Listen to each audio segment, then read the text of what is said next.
Nobody wants to hear the word, you have cancer.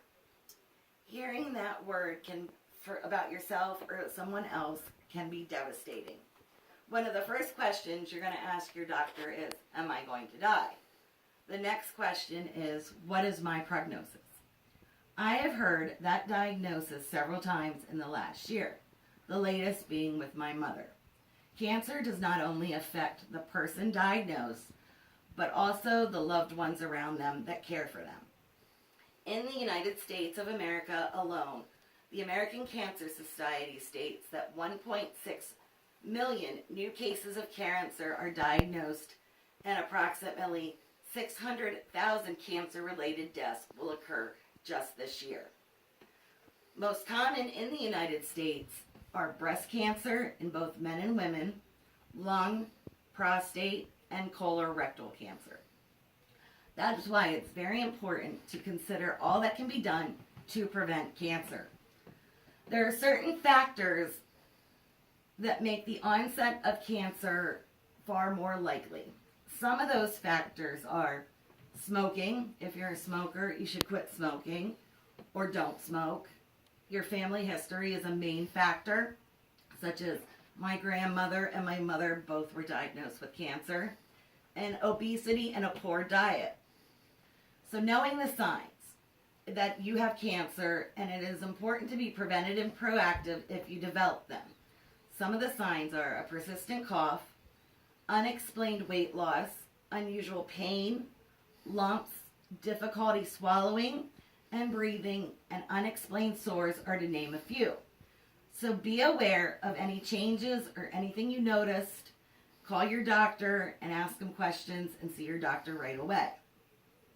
Self-check is one of the best ways to deter and catch cancer. This should be done frequently. Tests that can be administered by professionals to determine the onset of cancer that is not seen or felt are a physical, mammograms, pap smears, blood tests are used to find and diagnose cancer early. Do all you can to help diagnose cancer early. Detection increases your chance of remission and having a good outcome. Most cancers diagnosed in stage 1 are curable and bring excellent results. There are 4 stages, beginning with stage 1, which is early onset, and ending with stage 4, which is life-threatening. The rate of survival decreases as the stage number increases. Medicine today has developed treatments that increase survival rates, and with the latest is the genomic testing. Chemo and radiation are 2 of the most effective and often used methods of treatment. Chemo is physically and mentally debilitating, and radiation is uncomfortable and painful at times. Chemo can cause fatigue, hair loss, and depending on chemicals that are used, terrible side effects.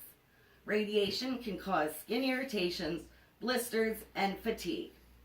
I cannot believe anybody would choose to do either one of these things if there was a way to avoid it. And in order to avoid long-term use of each, it is necessary for you to do all you can to prevent this disease or do what you can to catch it as early as possible. Cancer can be put into remission, but is rarely cured.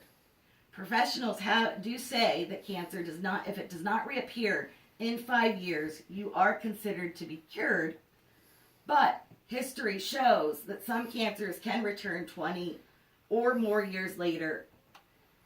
So a word of warning, do not fall into the fallacies that are polluting our internet right now. Surgery does not spread cancer. Cancer is not contagious. Chemotherapy and radiation do not cause or spread cancer. Using plastic containers, bottles, deodorants, perfumes will not cause cancer. And just because you have a strong immune system does not mean you cannot get cancer. And another one that is seen and not affected by anything is sugar. A lot of people think sugar causes cancer. So things that you eat and drink, watch out for those fallacies. I cannot stress enough the need to be proactive. See your doctor yearly. Do your self-examinations. Pay attention to the changes in your body and follow up on anything you may find. Having cancer is not something anyone wants to experience. You are the best person to determine whether or not you choose to be proactive or sit back and hope it does not happen to you. I choose to do all that I can to prevent this disease for myself and anyone else I care about. So please do yourself and your family a favor and follow my advice that I am giving you. Help prevent cancer and be proactive. Thank you.